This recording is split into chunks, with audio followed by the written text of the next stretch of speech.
Good evening, everyone. It's Viktor speaking again.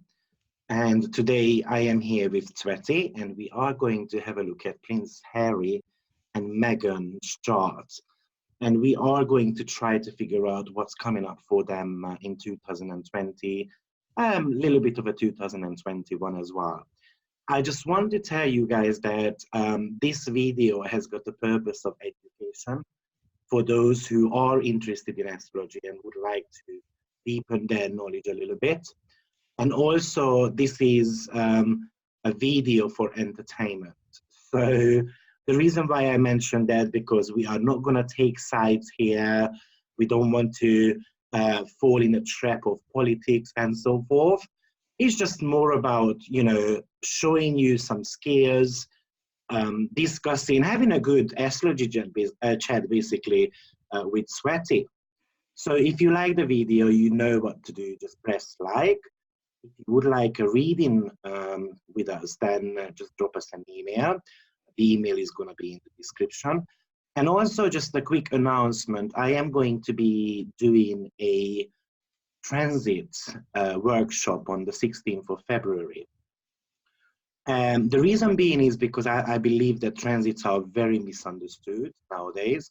And I think plenty of you might need a little bit of a help to put them in place. And I'm also going to show a couple of advanced techniques as well in regards to transit, such as how to use midpoints in transits and how to see the core of the chart immediately, what transits count and what doesn't. So if you are interested, you will also see the link below so that you can sign up as an early bird. How are you doing, Tsveti? Hi, Victor. Hi, everyone. I'm doing pretty good. Lots of watery energy today, so I hope I will be able to have deeper insights, just like a true Piscean. We've got a little bit of a Neptune-Venus influence going on at the moment, so I'm sure we will be able to.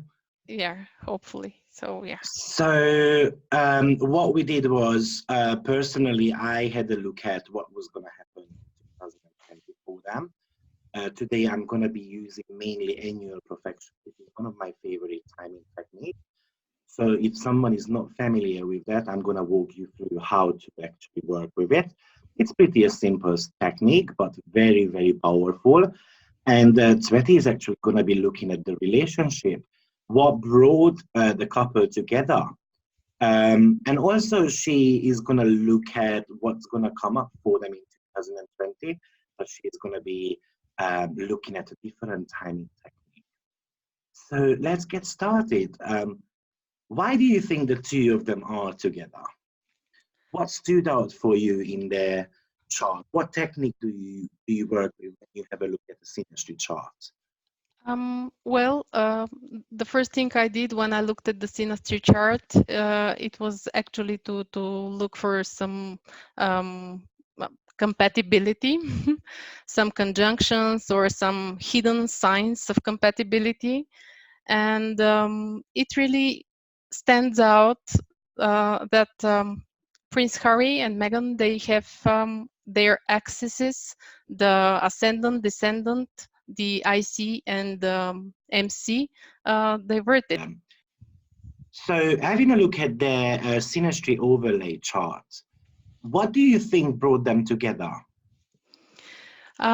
A few things that come to my mind, but a very important thing I noticed in this synastry chart is that the axes of ascendant descendant are actually reverted for them both.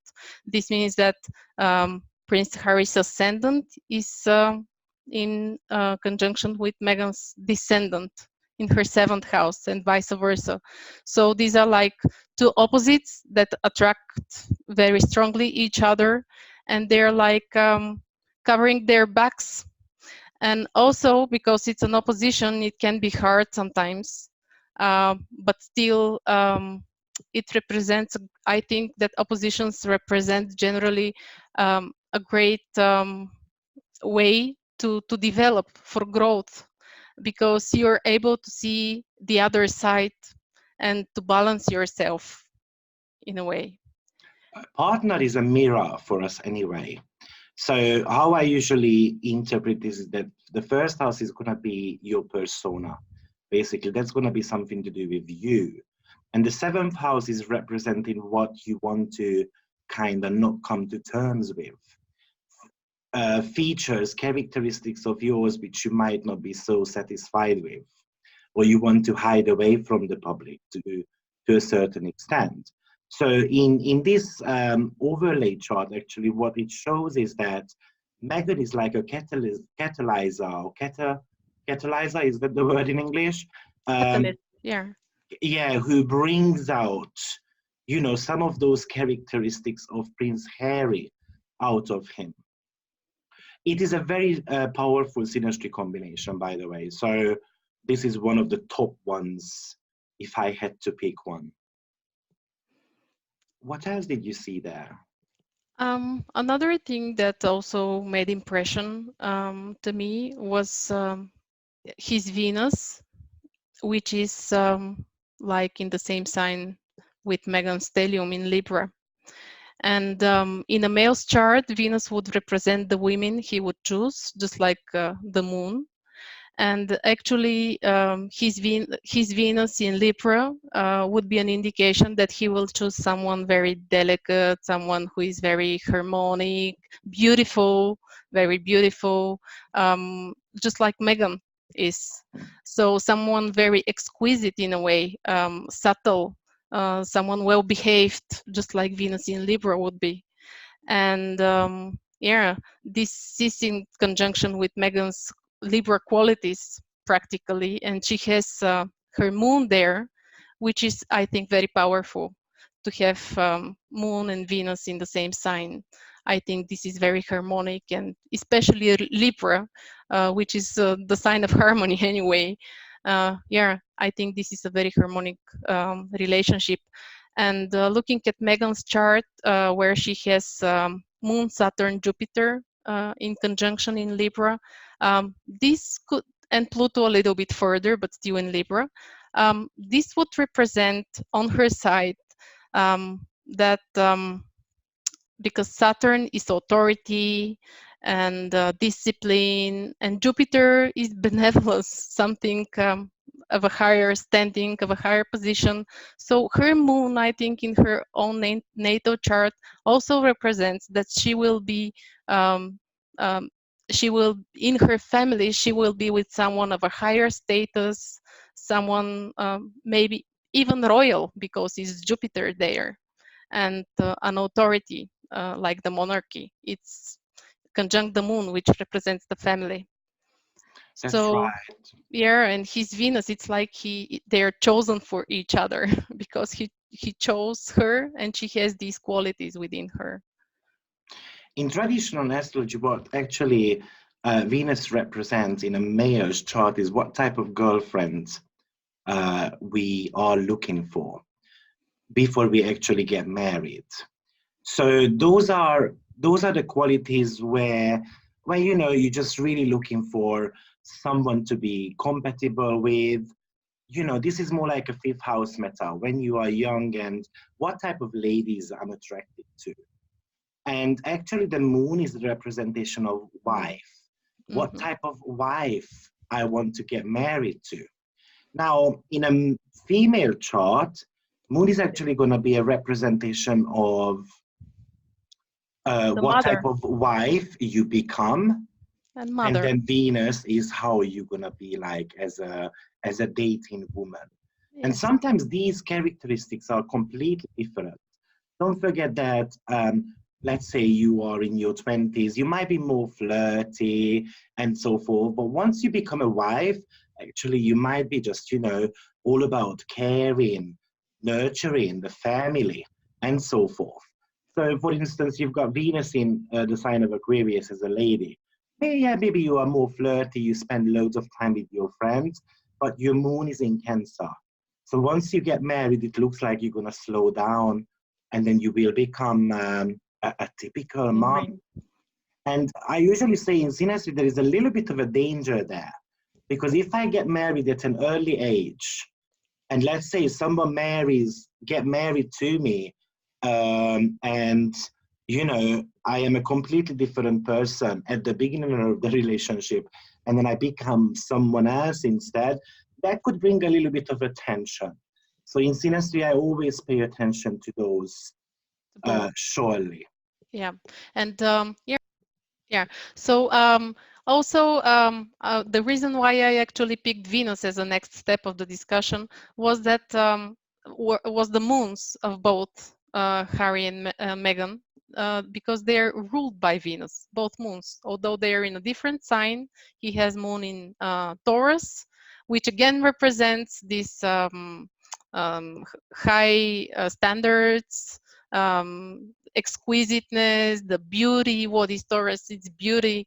And yeah, her moon is in Libra, which is practically more or less the same. Maybe Taurus more focused on the sensual part, and Libra more on the yeah, harmony thing. Yeah. And another thing regarding the moons, she has moon conjunct Saturn, and he has an opposition in the natal chart. And I have read that when somebody has an opposition, it creates tension within the person. And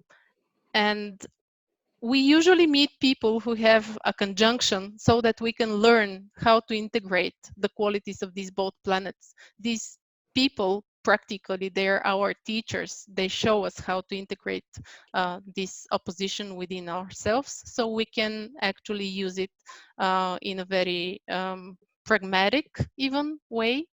Yeah. So That's a I very think that, clever idea. So I got a little bit confused there, but now I get it. So basically, Prince Harry has got a Saturn and the Moon opposition. And then you heard somewhere that you have got the tendency to meet someone who has got the conjunction part of it, because opposition talks about getting pulled in two different directions. So yes, if we have a look at the opposition in Harry's chart, then obviously he's got the responsible side to yes, him because Saturn is bang on the midheaven. it's very And then heavy. obviously there is the moon side, which is more about the nurturing, caring, a little bit of a lazy moon as well. We know that Taurus has got a It's tendency exalted. to have a comfortable life, not necessarily wanting to have plenty of responsibility. They just want a good standard in their own lives. Let me just add a couple of stuff to it, because I've also noticed that the world is really blaming Meghan, basically pulling Harry away from the royal duties. But if we really have a look at his um, north node and the south node, Yeah, south maybe. node indicates in the chart what you want to leave behind. And he wants to leave the royal duties behind, because you can see that around the midheaven as well. It's on 29 degrees, it's around the midheaven. It is an indication that he might have been an authority figure, a royal figure in his previous lifetimes as well, at least once. So it would be interesting to see what king or queen has got similar constellation like he has, some planetary alignments, similar planetary alignments. And the North Node in Taurus is all about, I want to have a comfortable, a normal life where I don't need to worry about money and harmony and whatever those Venus traits indicate. And obviously his Venus is in the 10th house. So I want to stay somewhere in the public, but I also want to focus on a relationship as well, who I can settle down with, I can have kids with, and then we live in like a happy family. Yes. So yes, Uranus, Meghan's Uranus is actually Triggering. triggering that south node. So yeah, probably there is a little bit of an influence there, but Uranus is the planet of black sheep. So Yes. I think how she connects to these stories, that she's getting the blame for it, because obviously she pulled one of the royals away from the throne, and everyone is blaming her. And now we can see that her Uranus is actually squared by Venus. And Venus is all about publicity, really. Venus talks about how much people like you, and then it's a huge, well, it's actually a sextile. Sorry, Well, yes. it's a sextile. What I wanted to say was the sun. Some. So the sun is actually square in it. And the sun talks about the royalty, really, the kings, the queens. So we can see a little bit of a tension going there. Yes, but what I wanted actually to say with this Moon-Saturn opposition and the conjunction, it's like she helps him to proceed with what he really wants. And it's like the moon is so heavy down there. It's like triggering some emotions deep down, the desire to be taken care of, but yeah, not being able to do it yourself because of this opposition with Saturn, which makes you complete your duties.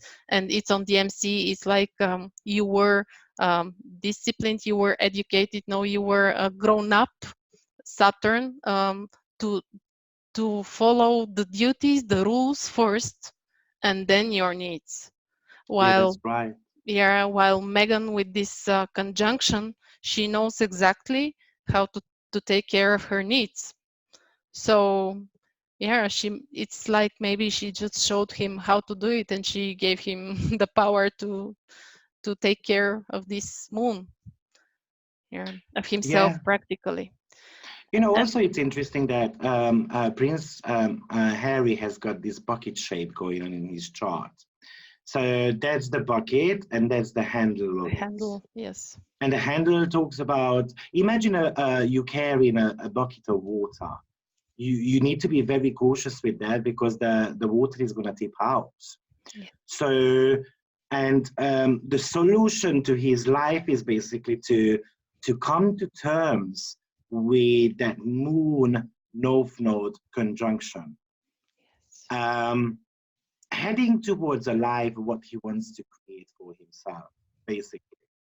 However, later on, I do believe, which I'm going to explain, that he's going to return to his royal duties. To the cradle. But I will really release that a little bit later on. Okay. When you said about this bucket, I also remembered that looking at their natal charts, I noticed that Megan's chart is actually full on the below part, while his chart is like a very publicity figure, very external one. It's full on the upper side, so they complete each other so well. And what else? I also noticed that in her chart, she only has, she doesn't have much earth as an element, while he has a lot of it. And at the same time, he is lacking air, while she has plenty of it. So it's like a very nice compatibility between them both, and they're like able to show each other what's missing, and they complete each other. And as an indication about their maybe about her marriage, and she has the sun in the second house with the Mercury and North Node, which shows the resources and our self-worth. So yeah, I think it falls into his eighth house. Yeah. Because here there, and it's like shared resources even, not only mental, not only but also, yeah, also physical, also material resources. And yes, what else I was thinking was about his descendant in Cancer. Um, Megan is an American, and That's I right. think that the states, they have Cancer in the chart, in the Yeah. country chart. So it's like very direct. And but I was thinking, look at the chart, it's so showing. It's like he will pick up an American as his wife. Yeah. And with the That, sun that in the that's a ninth, possibility. he's very likely to pick up someone from abroad. And yeah, with Sagittarius in the 12th as well indicated. And yeah. Great. Yeah, so definitely we can see compatibility going on here. Now, do you ever look at composite charts? Because my problem with synastry overlay, I think it shows the initial compatibility between two people, but it doesn't necessarily show what's going to happen with the couple. And that's what the Yeah, composite chart is very good for, to yeah, see if there is any connection going on between two people, as well as what life holds for them. yes. So that's their composite chart. How do you feel about this? Um, I feel good about it. And looking at the ascendant, they are very energetic. They're like, can be a little bit stubborn. And like a true Aries, very much for the truth, fighters.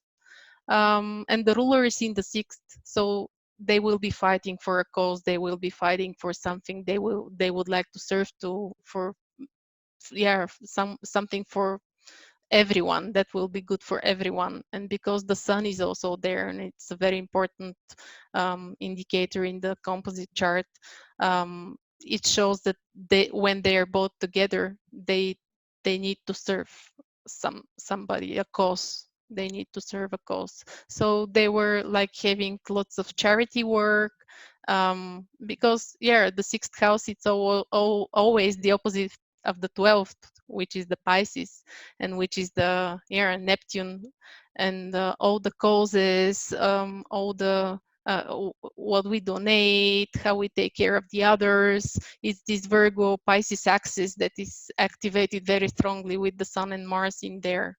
So yeah, and also because they have Venus in the seventh on a very um, beginning degree, on the 0 degree actually, so they will be liked by everyone. It's like, but, and I don't know if I'm right to think that, but I will share it because it's a thought. It's Venus that comes first in the seventh house, so everybody's like accepting them, likes them, and yeah, wants to see more of them, admires them, thinks they're a beautiful couple, like Venus, a very harmonic one, and so on. And then later, when this Venus reaches to Saturn in a way, then the difficulties will come. And yeah, after Saturn, it's Pluto, which will show the truth, which will show the real face of things. And yes, this might be related to the developments lately. So at first it was all beauty, it was Mars and Venus in conjunction, even if they're in different signs. Mars and Venus in a conjunction is like lots of power, lots of beauty, lots of energy going on between them. And it can also indicate that their relationship happened very fast as well. Because Mars is there with Venus, it was very sudden. It was like kind of unexpected because, yeah, um, they're conjunct, and Mars gives this energy to Venus to develop. But then this energy goes on and it Yeah, reaches Saturn and Pluto. And yeah, but at some point, the good news is that it will also reach Jupiter, but it will be a little bit later. that's right. How I feel about that out of sign based aspect between Mars and Venus is that, yeah, Mars is on a critical degree. And it looks like this relationship quite a practical one. Yes, most probably there is plenty of emotions and plenty of excitement there as well. But the relationship seems to be a little bit practical with the sixth house. We also have got Sun there, and Sun is going to be talking about how the couple wants to shine together. And it looks like they've got, yes, as you said, a common goal to work towards too. It looks like the couple has got the willingness to work on the relationship, even though they might be completely two different personalities. So there could be pretty much clashes there as well. Now, how I feel about this Venus and Mars is that eventually Venus seems to be separating from Mars because Venus cannot take the pressure anymore. Now, I had a look at the zodiacal releasing periods. I had a look at Prince Harry's one actually. Um, Zodiacal releasing is a second century timing technique introduced by Valence, who was a great astrologer. And then we can see that there is a huge change coming up in 2021/2022 in their relationships. I'm not 100% convinced if this relationship is going to survive, unfortunately. Me neither. Now, even by the transits, we can see that, which we can put here. I'm going to put the transit up onto this composite chart as well. If you see, Pluto is actually going to reach midheaven in approximately 2021 at the end of the year. Yes. And that Pluto comes from the 7th house alongside with Saturn. I think that Pluto is going to destroy their relationship. Yeah, unless probably they learn to learn how to balance this relationship in a way, because Pluto would show lots of drama, lots of to make a mountain out of a molehill, lots of and also Pluto is in a square with the moon, which is in the 4th, and coming from the 7th, going to the MC by transits. So yeah, it can indicate separation definitely, because it will actually make an opposition to the moon as well. That's which right. is in the 4th, and which is very close to the critical degree. So it's gradually evolving to this. But yeah, because it will form a kind of a tau square. And we usually say that the solution of a tau square would be either at the apex point, which is Pluto conjunct Saturn in this case, or in the opposition of this Pluto-Saturn conjunction, which will be in Aries. This means that this axis, 1st, 7th house, who am I, who are you, where are we together, how we balance the relationship. I think this is the solution. If they figure this out, they will be able to survive, but this will be hard, definitely. Saturn, Pluto, it always talks about demolishing something and then rebuild it. Yes. And this is exactly probably what they recognize as well. No wonder why they are moving to a foreign land to start over. But as I said, I'm gonna predict something very shortly in regards to why I believe he's gonna have to take his royal duties back, and which I think it's going to explain why there is going to be a little bit of a tension going on between him and Meghan. But it's going to be coming up soon, so just still stay tuned in. Yeah, and also looking at the chart, I'm trying to figure out to what extent they are supported. And I'm looking at the aspects that the moon and the sun have in the chart, because this would represent some kind of a support. And while the moon has this square to Pluto, at the same time, it has a trine to Uranus and to Jupiter. So it can be balanced out. It is a supportive element, and it's also in Cancer. It's a very strong moon. So maybe this motherhood, because they have a boy, and maybe this will be this will have its heaviness. I mean, in the good sense, this will bring the good. This will bring motivation, emotional motivation, because the moon is in Cancer, to keep the family together. And because it's in a trine to Jupiter and in a trine to Uranus, I think there is such a possibility, because this tau square that we just mentioned before, it will actually activate all the aspects that the moon has, not only this tau square, but also the other ones. So I think they have some chances, good ones, because the moon is very strong. And the sun, well, it represents the male figure, so the prince. So the sun, it has a square to Uranus. This is Uranus comes from the 9th house, and the sun from the 6th. So this what I feel when looking at both, it's like the moon with this square to Pluto, it's very dramatic. It's making lots of fuss on sometimes very small things, and the Sun feels responsible to act on these. And with this Uranus square, takes rush decisions, not so well thought of, and it creates tension in the relationship afterwards. So it's like the Moon is pushing the Sun to take rash decisions in a way. This is what I see.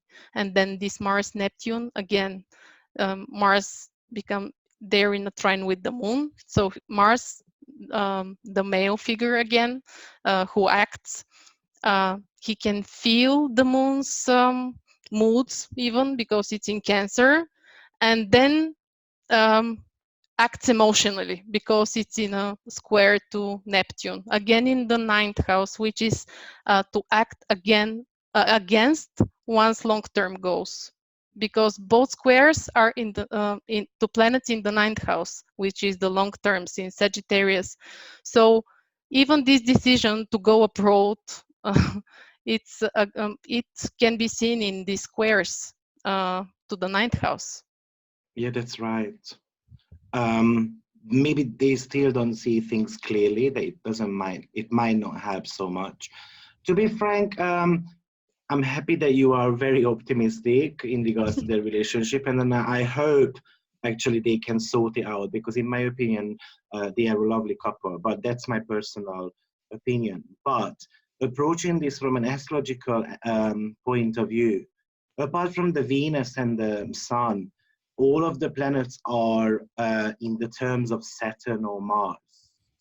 They have chosen a very hard karma. And Saturn talks about, you know, authority figures. It talks about parenting. So it looks like every single planet is influenced by a parent and authority figures. And Mars is all about fights. So it looks like they never can calm down at all. Yeah. And I'm not talking about the couple itself, but probably, you know, the tension between them as a couple and the world, plus, you know, plus with maybe the royal family as well. So it's interesting. What I've done is I had a look at Prince Harry's solar return chart, and then I use that with I'm going to bring that up. I use that with profection. So if someone doesn't know what profection is, every single year is ruled or is activating a certain house in your chart. Now, for instance, at the age of 12, your first house, then 24, 36, 48, and so forth. And it lasts from birthday to birthday. Now, he is 35 years old currently. He became 35 years old in September, and then he went into a 12th house year. Now, 12th house is not necessarily an easy house to deal with, because 12th house talks about your weaknesses. It talks about your karma. This is the house of losses. People also call it as the house of self-undoing.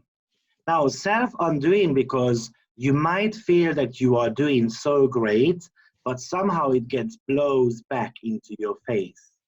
So it's like a repetition of the bad things happening to you. Now, because this, and you know, 12 house is also about hiding away, secluded, being isolated from the public, and so forth. And not to mention that it could be talking about health issues as well. Now, in his case, the 12th house is ruled by Jupiter. So Jupiter is going to be the most active planet in his chart, which is in the first house. As you said earlier on, Jupiter rules the royals. Jupiter is actually in the Greek mythology Zeus, and Zeus was the god of all gods. And it's in the sign of Capricorn, which is talking about responsibility and so forth. Now, how I usually work with profection is that if there is any planet in the house which gets triggered by the given year, then each of them becomes a ruler for a sub-ruler for a certain amount of time. So the first ruler of the year is going to be Uranus, and it's going to be talking about a good 3 months in their lives. And Uranus here is, what is Uranus? Chaos, emotional ups and downs.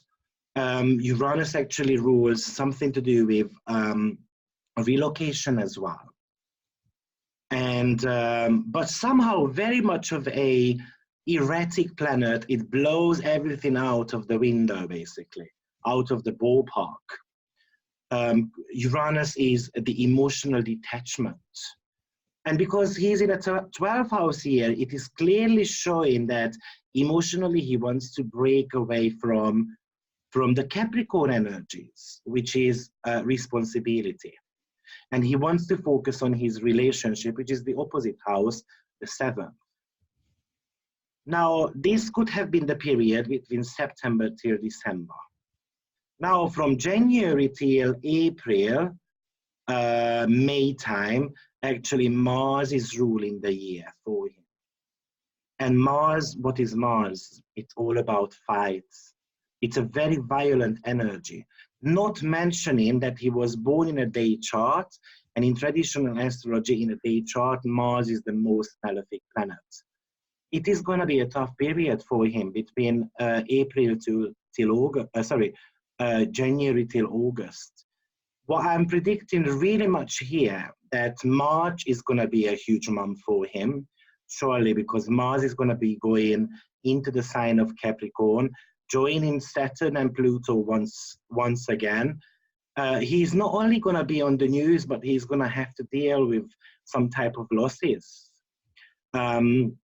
He's going to have to keep his aggression down, but I feel like in March is the month when his blood is going to be boiling, pretty much.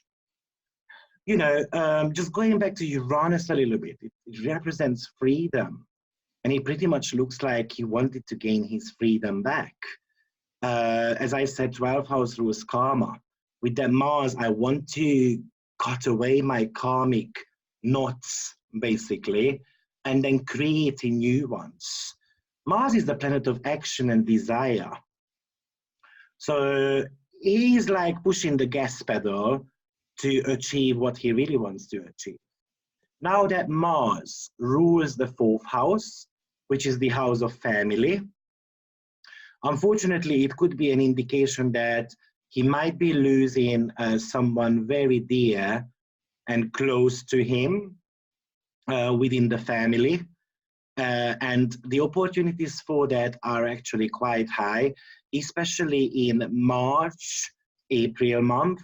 And also, it's going to be quite important between September and November as well, when Mars is going to be going retrograde, actually, in the 4th house, which is talking about family, which is talking about your roots. Yes. This is making me think that if he is going to experience a loss, then We'll go back. he's going to go back and take up his royal duties. Yes. I'm also going to take this further. I know he is the 5th in the line for the throne, but I think in his mid-40s, he is going to become a king. Who I think people will curse me for it, but that's what I really see in his chart. That eventually he's going to take up the throne. And then, you know what, even if we're talking about the queen herself, she was the 3rd in line as well, and then she had to take up the throne, which actually her anniversary is coming up very soon. It's on my birthday, 6th of February, so I pretty much remember when she was crowned. But yeah, that's pretty much interesting to see. Now, this Jupiter here, unfortunately, is quite weak. Jupiter does not feel too good in the sign of Capricorn. So the problem with this Jupiter is that he might have got plenty of desire and you know, things he would like to get done, but it looks like the authority figures are stronger than him. So he's gonna get pushed quite a lot, in my opinion, in the upcoming month for him to go back. But the good news about Jupiter is, even though he is in a fall, it's in a cardinal house. Now, the positive side of this is I believe he is gonna try to come up with a business idea. And most probably it's gonna be a companionship with Meghan as well. And when I'm gonna show Meghan chart, that's gonna make sense, or even a little bit more, because actually Meghan is in a third house here. And her third house is Virgo, which talks about business. And third house talks about business ventures as well. And what I have seen is that the two business planets here are in such a good coloration. I think they want to come up with some business idea together. It's like creating maybe a brand. What I was really thinking about, maybe Meghan is thinking about designing clothes, perfumes, chocolate, sweets, but I'm going to show you that why I believe that. Yeah. Now, examining this Jupiter a little bit more, Jupiter has got a separating trine towards Mercury within 2-degree orb. Now, that would be helping a little bit, but because it's a separating one, unfortunately, it's not that powerful. So in my opinion, even them moving to a foreign country is not helping, because it's already a separating aspect. Separating aspect in your chart talks about the past, usually. So it looks like he has already done that once in his life, or he had attempts for it. To be honest, I don't know if he tried doing that beforehand. He enrolled in the army, so he kind of went away from home. So he tried to separate once. And then eventually it didn't work out. Now this separating trine is just indicating to me that maybe this time around the relationship is very strong, very compatible. They are like two eggs in a pod. I think that's what English says. But there is also another saying, blood is thicker than water. And that's what I really see from the position of the Jupiter, what he is in at the moment. Yes, and also he has a very strong sense of responsibility. So I think it will finally win. And while we were talking, I was just looking at this Uranus in the 12th, in the 9th degree, and I was thinking about the directions. And actually, Uranus came to the ascendant, to the exact degree of the ascendant, when he was 32, which was really when he actually met Meghan. He changed entirely. So this is another proof of how astrology works. It's so exact. He changed everything, and maybe this is the exact moment when he started looking further, because Uranus is a planet that makes you look further, makes you want make great changes. It pushes you. It's not gonna leave you alone until you do all necessary stuff, all that's required. Right. So it's really a great push. And when you mentioned Mars retrograde period, actually he will be in his 36th year of age already. And because the perfections work from birthday to birthday, this means that Mars will be the ruler of the year. Yes, but Mars gonna be already in Saturn. August. Saturn will be the ruler, yes. Yes, so it's still kind of that Mars is gonna be affecting him, because the retrograde is gonna start, I think, on the 5th of September. But it will be in a shadow period for quite a long time. Exactly. So it will start and then it will evolve. Exactly. So he will feel that Mars very, very strongly. Yeah, unfortunately. So as I said, Mercury would be helping there, but it doesn't seem to be that helpful. Now, Mercury, which would want to help, but doesn't have so much opportunity because of separating from Jupiter already, Mercury has got a square towards Mars. And Mars talks about forces, you know, it talks about something again to do with the family, and Yes. something to do with my duties, my life path. Yeah. And, you know, therefore Mercury cannot help so much because Mars is very much influencing both of those two planets very, very, very strongly. You know, even I would say, because Mercury is the planet of communication, but Mars is the planet of sharpness.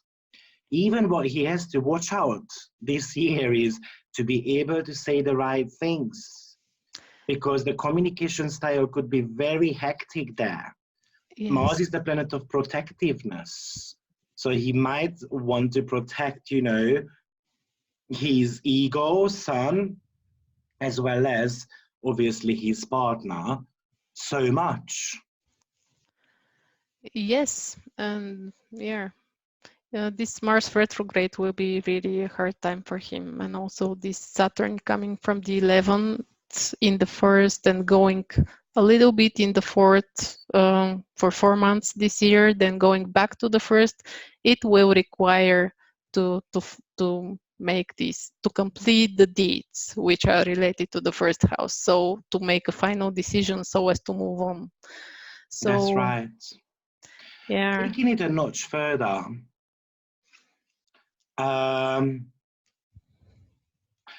another planet which is going to be ruling there in the last 4 months before actually his birthday comes up is going to be Neptune. And Neptune is all about illusions. It's all about sorrow. It's all about secrets. Now, it's even in the 12th house as well, which could be talking about your secret enemies as well. So for me, this is pretty much about a fact that he's going to go through an element of a loss within the family. And I would say that's going to happen in the next 18 months, which might make him go back to his royal duties. Yes, and also Neptune rules his third house. Not the traditional ruler, but still it's the ruler of Pisces. So it also relates to brothers and sisters. And so who knows, maybe some disillusionment about some other, and also relatives Yeah, again. Yeah, so my not only the immediate, closest family members, like in the fourth house, the immediate family, but also the larger group, the exactly. relatives. So there, there might be some disillusionment about which of his relatives are actually his hidden enemies, who is doing things behind his back, and then Mars being very active in the fourth. So about this sharpness that you mentioned, maybe he will have to really take care of not saying things that he will later regret, because Neptune also rules sorrow, as you said, and sometimes regret.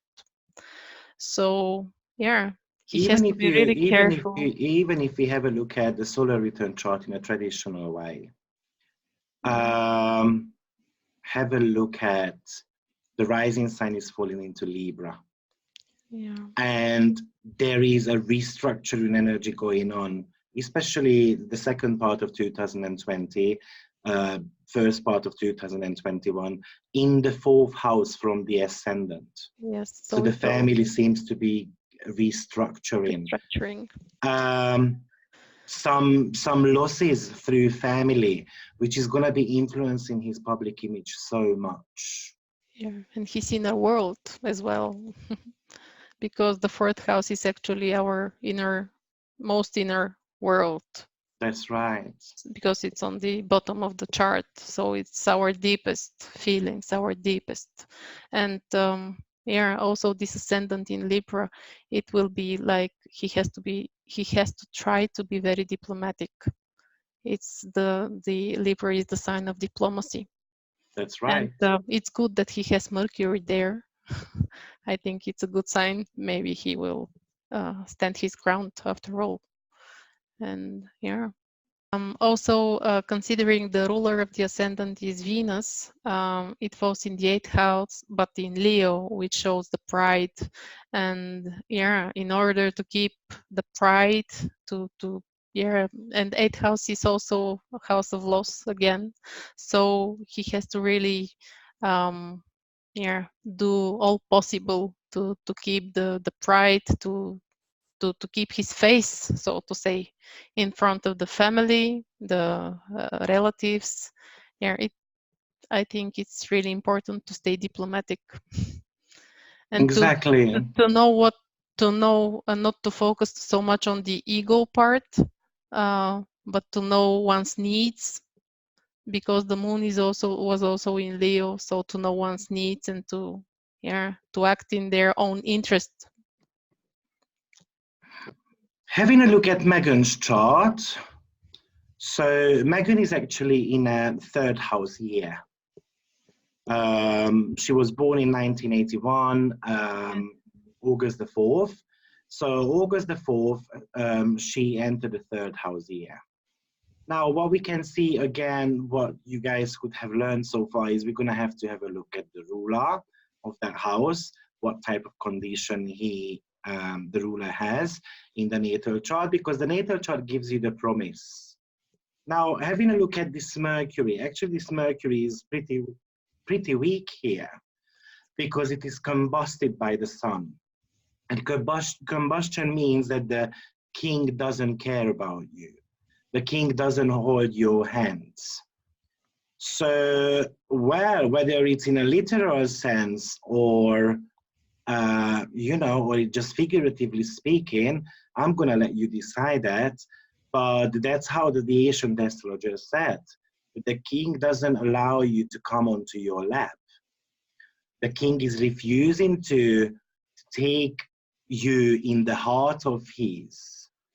And it's interesting because it already could show that, yeah, she's gonna have a little bit of a toughness going on of being accepted by the royal family. Now, Venus is there, and Venus is very sweet in the 3rd house. I feel like she's gonna come up with, trying to restore her image. She's going to be doing plenty of services in 2020, like trying to help the poor, maybe trying to save certain people, maybe the conversations she's going to have with news agents or reporters and so forth, just somehow in a sweet way.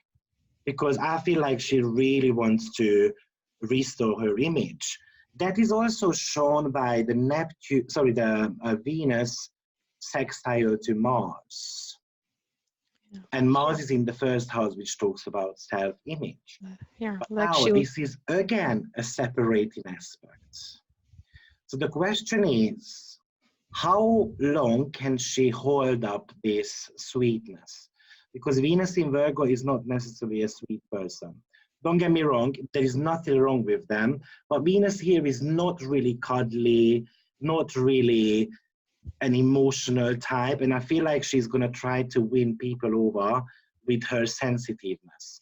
And probably some people will have that, and majority won't, unfortunately, because Venus has got a square to Neptune. And it's in the 6th house. 6th house talks about servants, practitioners, and so forth. Neptune is the planet of collectiveness. That's the divine love. And there seems to be a little bit of a confrontation going on between those two. So maybe she is not going to be so much luck in that department. Yeah, or maybe because Neptune is in the 6th, where we provide service. So maybe what she chooses to support will not be really will not turn out in her best interest in a way. And yeah, Venus in the third house can be very lovable in a way, with the way we talk, how the others hear our voice, the voice we have. So, but it's an applying aspect to Neptune, which means it's strong. And yeah, maybe what we choose to say, the others might find delusional. The others might find in a way untrue, Yeah. not so sincere. And yeah, it it, it can be, yeah, tricky in a way. Now, because as I said, she's in a third house here, which rules actually business ventures, Mercury, and the ruler Mercury it's is in the second Cancer. house, which is talking about resources, money, self-esteem, and obviously it's in the sign of Leo. So that makes me think that she wants to restore the public image on one hand, but also that she wants to create a business for herself. Leo also rules business, Yes, your own business. I think this was actually one of the reasons why she had her own business when she married the prince, and everybody expected that she will leave it. It was some beauty cosmetics, Okay, and she actually didn't. And they were like, she was having a hard time because of this, and she doesn't want to leave her own business. And yeah, okay. I she's didn't know having she had some her own issues. business. I only Mm, got to know her as an actress. mm. There was this series which I pretty Some much beauty liked line. actually. Yeah, I think Oh, she I developed see. some beauty line. So, which is very like, as we discussed at the beginning, this Libra energy, and yeah, and own business, the second house, Sun and Yeah, Mercury. and Mercury is in Leo as well, and Leo talks about, for instance, hair products. Yeah. So it's there. Leo is all about staging, actually, Mhm. all about entertainment. Yes. The possibility for her to open a school, for instance, for children in needs who want to become an actor or actress, but they can't, is actually there. I think she's going to take on some charitable projects, quite huge ones, not just because she wants to restore her name. I think there is an element of peace and harmony and charitable feelings in her.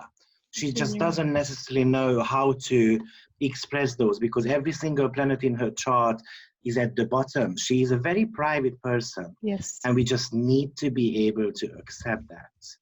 Now, we did mention Neptune, but Neptune is actually the planet of victims, and that's an applying square.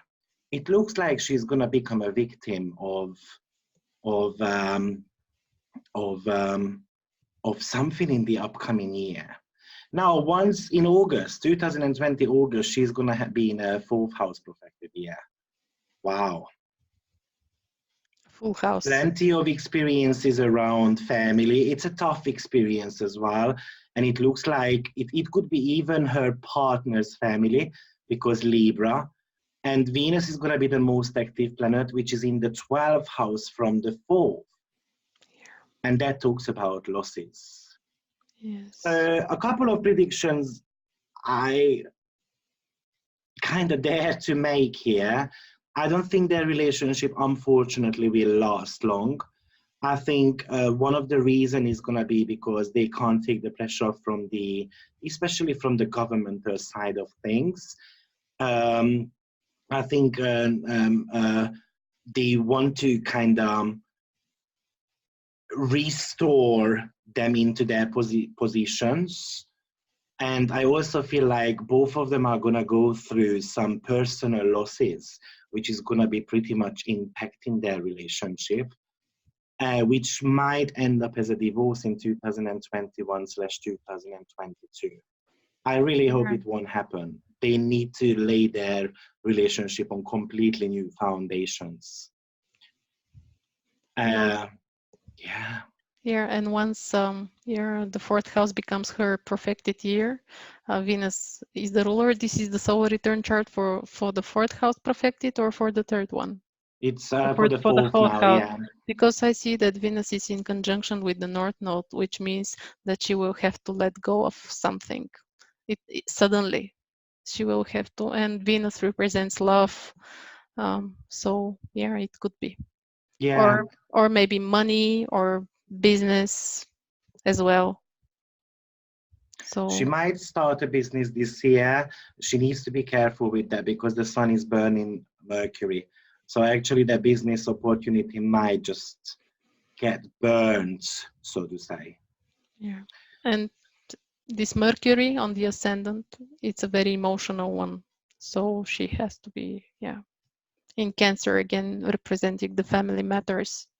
It's indicated in a few ways, not only once. So it's a confirmation for something to happen. Did you have anything else to add, or did you look at something else? Well, I think we mentioned quite a lot. Yeah, probably. So We don't it's want an to end, take up. yeah, it's an endless talk, I think. Yeah, the more we look, the more we see. So yeah, That's lots of the things coming beauty up. and the danger of two astrologers coming together, Yes. because everyone has got different eyes. They start talking, and then it's gonna become a 5-hour chat. Yeah. Um, But yeah, I think that the most the highlight of the year, yeah, we were, and like the highlight of the synastry of the composite chart. I think we were able to discuss it in quite great detail. So yeah, not really much more to add. Great. Then thank you very much, Sveti, for joining me again. It was a pleasure, Thank you, Victor. It as was a pleasure for me. always. The pleasure was mine, really. Thank you. Guys, I hope you have managed to learn a couple of bits and pieces. So as I said at the beginning, this is more like an educational and entertainment purposes, rather than taking sides and then going into politics. Obviously, we all have got different type of opinions, and we need to respect that. And obviously, we all have got different approaches to astrology as well. Um, but these are the energies we've spotted in their charts. So I hope you enjoyed it. If you did so, we also did a video on Celine Dion last month, which I'm going to put the link below.